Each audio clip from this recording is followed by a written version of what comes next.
Will the Beirut explosion lead to political change in Lebanon? People left to clean up the streets, vent their anger at what they say is a corrupt system in a dysfunctional state. So, can the country rebuild and rise from this destruction? This is Inside Story.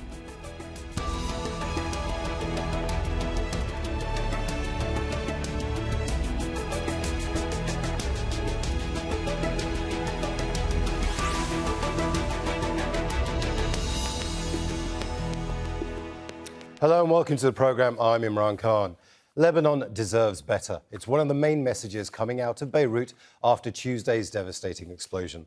The blast killed at least 138 people, made 300,000 residents homeless and destroyed much of the city centre.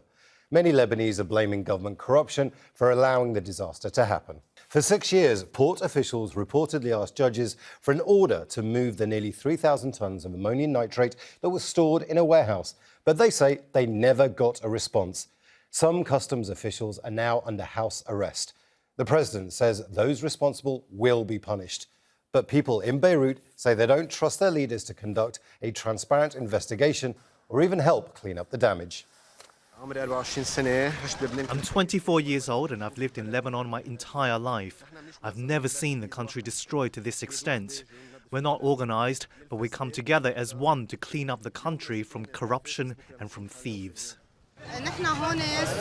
We're here, the revolutionaries, taking the place of the state, which is supposed to be taking care, cleaning and securing food and water for the people affected.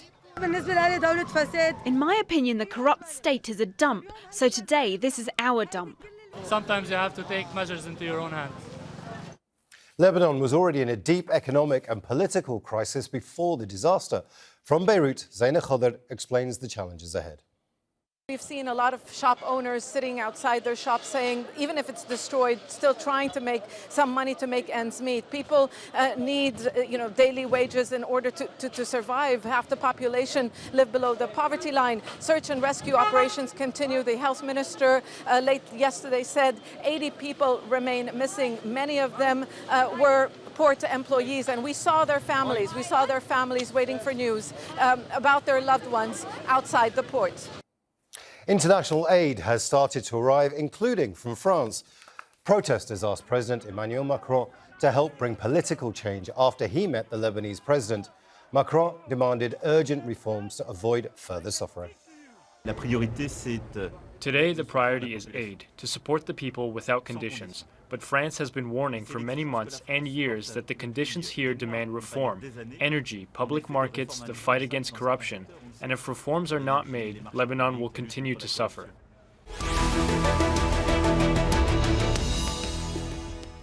Let's bring in our panel, all of whom are joining us from Beirut. Alia Moubayed is Chief Economist for the Middle East and North Africa at the London-based investment bank Jefferies. Rana Khouri is a political activist, and Karim Makdisi is a founding director of the Public Policy and International Affairs program at the American University of Beirut. A welcome to you all. I want to start with you, Karim.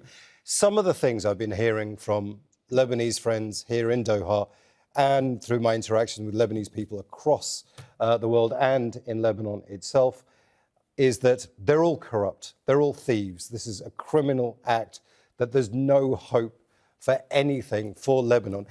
Karim, how do you get to a position where seemingly most of your population is so anti any public institution because they've been failed so many times? How does that happen?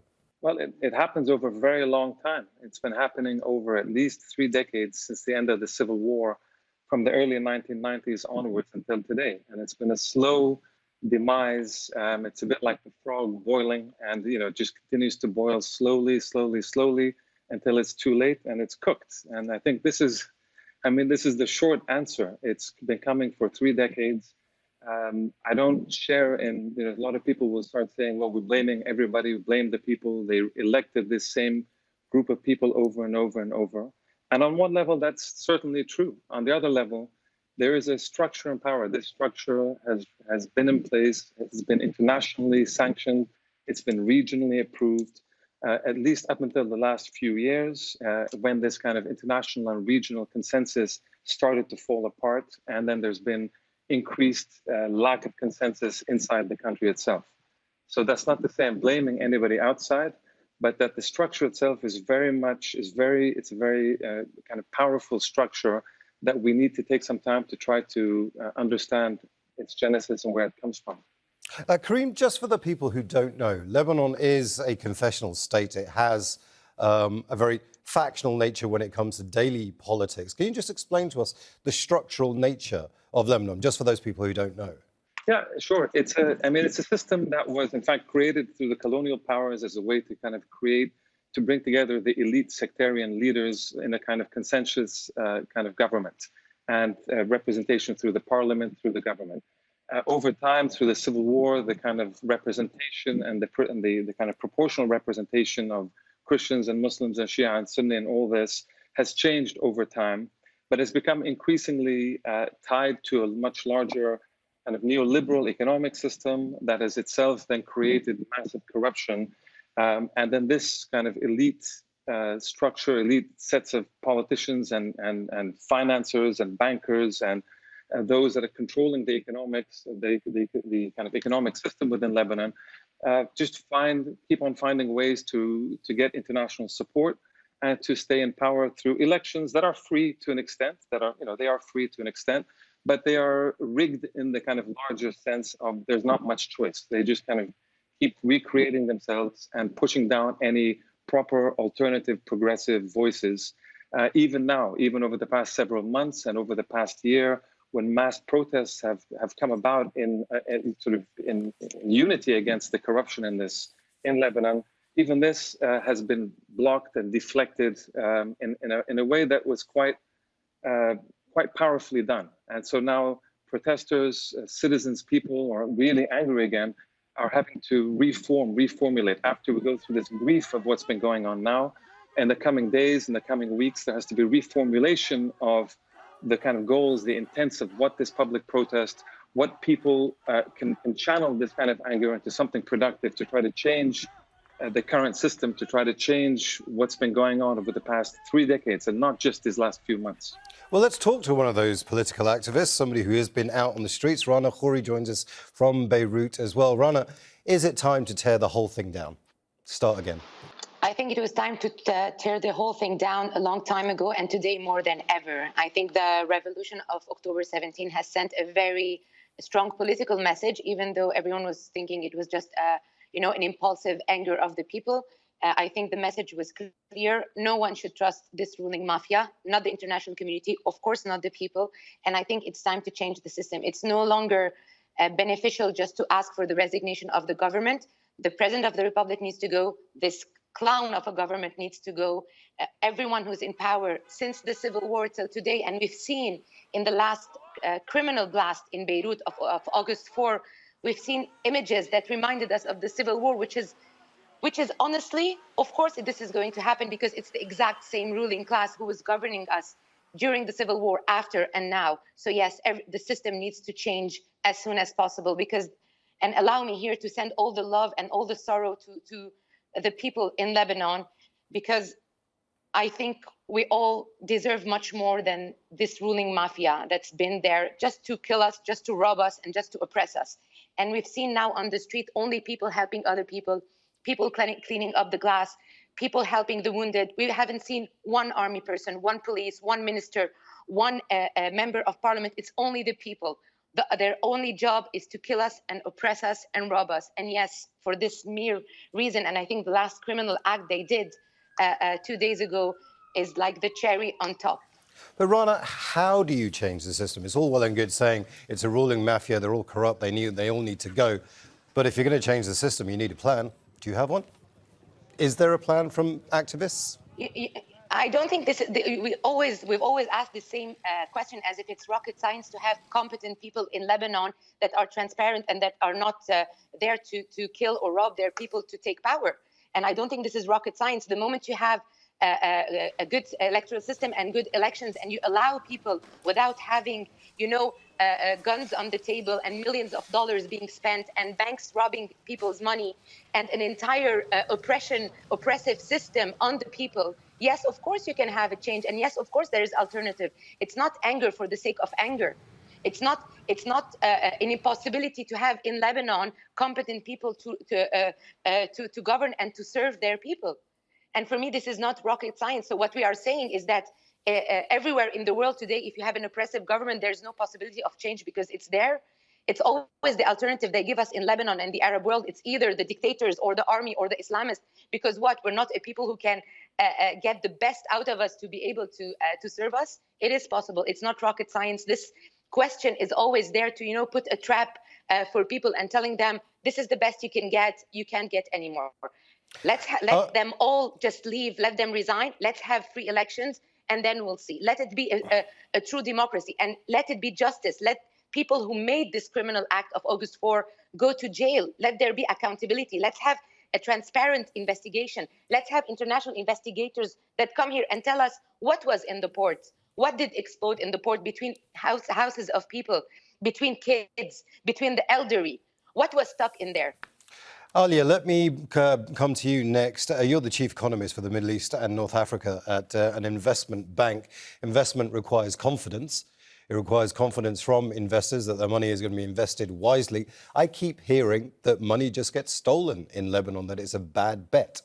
Now, President Macron was on the streets of Beirut. He was in Jazeera. He was speaking to people. He seems to be doing more than most Lebanese politicians, in fact, have done. And he said that international aid was not forthcoming unless there were real political reforms. Is he right to do that, or is this a Lebanese problem?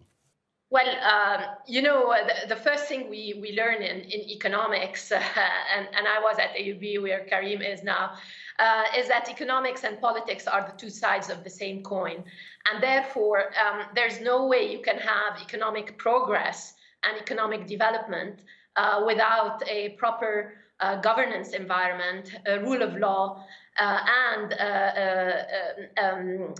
strong institutions that, as Rana said, hold people accountable, but also provide the right environment for businesses, whether local businesses and investors or international businesses or investment, or for that matter, the international community who is willing very much to put its own taxpayers' money to help Lebanon, yet it doesn't find the right partners in face. So the issue of institutions and governance is at the core of Lebanon's economic problems, and therefore any reform should have at the start and in a front-loaded matter, whether within an IMF program or outside an IMF program, there has to be the foundation of any economic reform program has to be governance reform and institutional reform. Now, the other problems also that talk to what my colleagues were talking about on the economy is that Lebanon's problem, it's large twin deficits. It's double-digit current account and fiscal deficit that led to an accumulation of debt of more than 170% of GDP until 2018-2019 is the result of this political weakness in political institutions and rule of law. The World Bank in 2015 has assessed that the cost of state capture in Lebanon is more than 15% of GDP on an annual basis.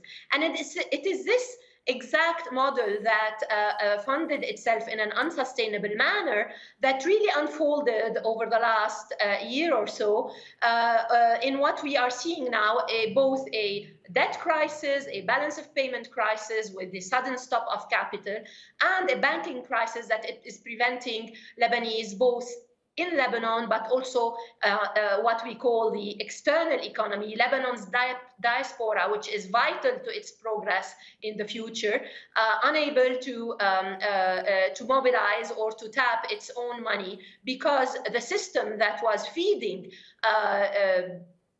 this political system was simply unsustainable, untransparent, and too costly for its own people. Everything you're saying, economics and politics are the same side, or different sides of the same coin, is very much something that you might have done pre-August the 4th. Post-August the 4th and this explosion, Lebanon has a bigger problem. Political change may well take a generation or a very long time, but right now there are people homeless, 300,000. You need $5 billion, suggest some estimates, to rebuild parts of Beirut to get it up to standard. So you do need a large influx of money, but President Macron and others in the West are saying, well, until there's political reform, you're not going to get that money. You might be in a situation where 300,000 people may well be homeless for a very long time. Is that a worry? Of course, it's a worry. And I think the Lebanese, and I'm also Lebanese, although I live abroad, but I happen to be in Beirut now, are facing basically two scenarios.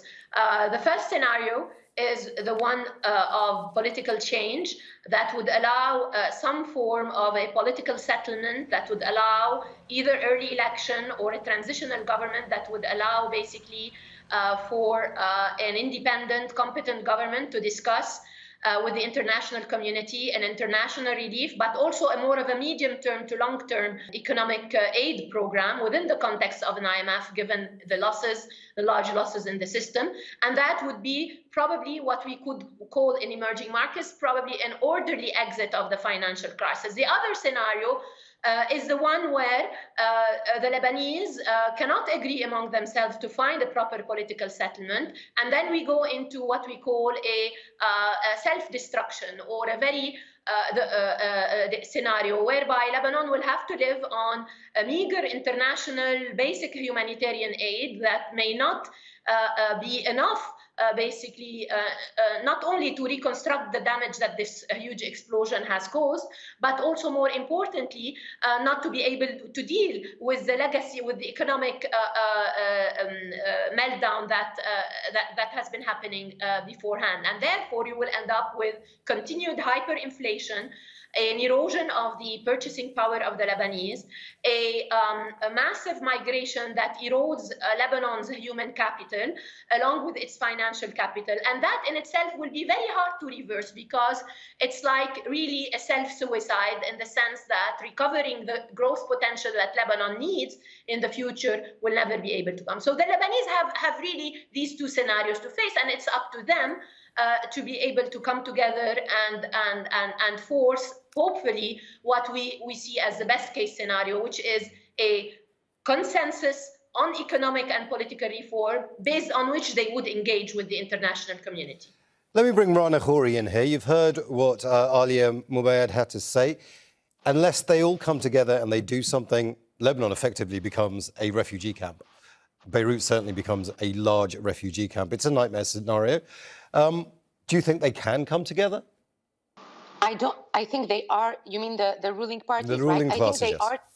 Yes, I think they are together. Yes, the Lebanon today is governed by a major party. We don't need to hide behind our finger, which is Hezbollah, but with the blessing of all political parties, whether they are claiming it or refuting it. Now, there is a need, an important political need, to make the difference between the Lebanese people and the people in power. And for President Macron and all the other who want to send humanitarian aid, because it's essential today after the blast to Lebanon, there are very different channels, and it's easy to map the Lebanese Red Cross, the Lebanese hospitals, people who are distributing food and aid. So for me, it's not either it's you accept this government and we help you, or we're not going to help you. There are alternative channels for humanitarian aid. Now, for political change, it is our job as Lebanese people, yes.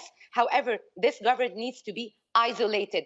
We can't give any more credibility, not only the government, even the President of the Republic, even the members of parliament.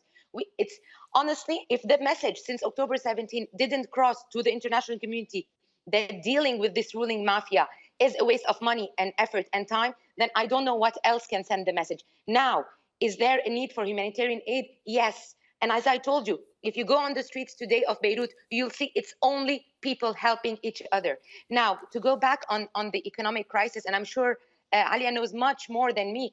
However, the fact, besides the whole crisis, the fact that our local currency has devaluated, we have today a large number of unemployed people. The devaluation of the lira means our salaries today are peanuts. We really have a humanitarian issue here in Lebanon that was brought to us by this ruling class.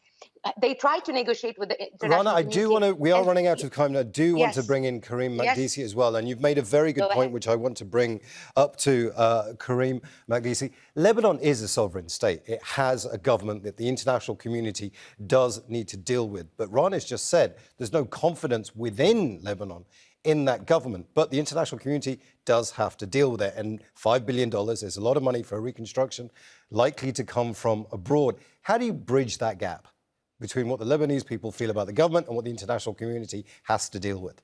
Well, I mean, that's a very important question. I'm not sure there's a clear answer to that, but I think there is certainly very little, if no confidence at all in this government, and frankly in previous governments as well. But I think there's an issue that is, beyond the humanitarian disaster, beyond needing solidarity and compassion with people that are still missing, people that have died, people that have been injured, these 300,000 homeless people you mentioned, and the larger, since over the past couple of years, just the sheer poverty that has proliferated throughout the country. Leaving this aside for a moment, while we can say that there's no confidence in the government, it's not true necessarily that the traditional political parties have lost all their support. They haven't. Whether it's Hezbollah or the Aoun party or the Lebanese forces or any of the other traditional parties, their constituents remain fairly loyal. I think this has been shown.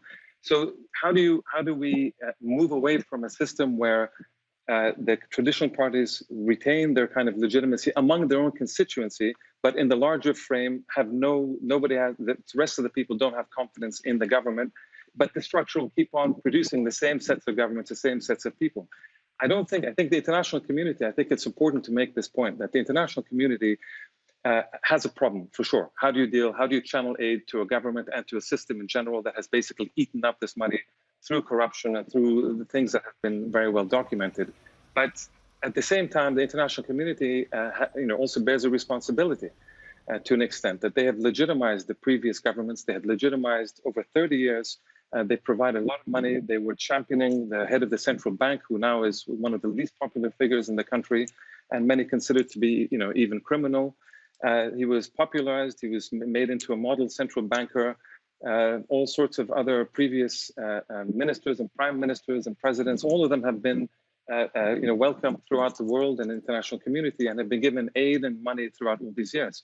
So there is a sense where, okay, this kind of government, this kind of system cannot exist without international or regional support, and that has been the case over 30 years. This consensus has now broken.